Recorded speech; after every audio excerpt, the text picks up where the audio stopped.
Welcome to Charter Local Edition. I'm Tracy Young. The California Enterprise Zone program was established in 1984 to attract business investment in depressed areas.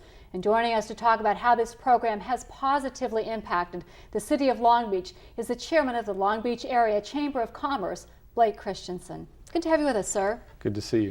For someone who may not be familiar with this program, it's more than just business investment. My understanding is there are tax credits, incentives to hire people. Can you walk us through the program? Sure. As you said, the program's been around since 1984. We have 42 different zones within California, and 40 other states have enterprise zone programs with varying levels of incentives. The California program, the real cornerstone is up to a $12,000 per year credit for each qualified person that you hire. And that can bring down the labor costs from, say, $12 an hour to $6 an hour. It really can cut your cost down 50%. And basically the premise is to take people that are economically disadvantaged and get them employed in a more expeditious way.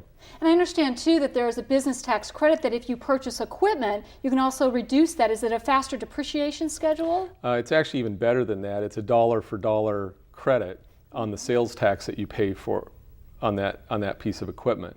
So if you purchase a $10,000 piece of equipment, manufacturing, processing, R&D, pollution control, anything like that, technology equipment, you get the sales tax back as a credit.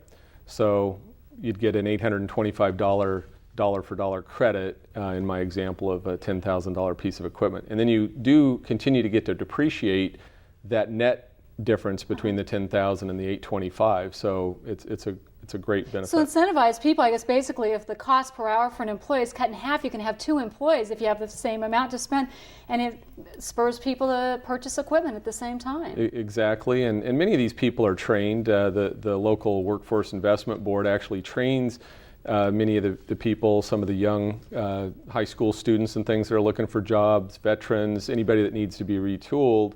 And so they come to you often pre-trained, but even if they're not fully capable of doing the job right away, this program gives you the money to pay for some of that training effectively. So, recently the Los Angeles Economic Development Corporation recognized the city of Long Beach as being one of its most business friendly. It was of the top 5, and it was because of the offering the enterprise zone benefits. How has this positively impacted the city? Well, the cumulative tax benefits to Long Beach businesses since this program has been around for about the last 18 years is in the hundreds of millions of dollars.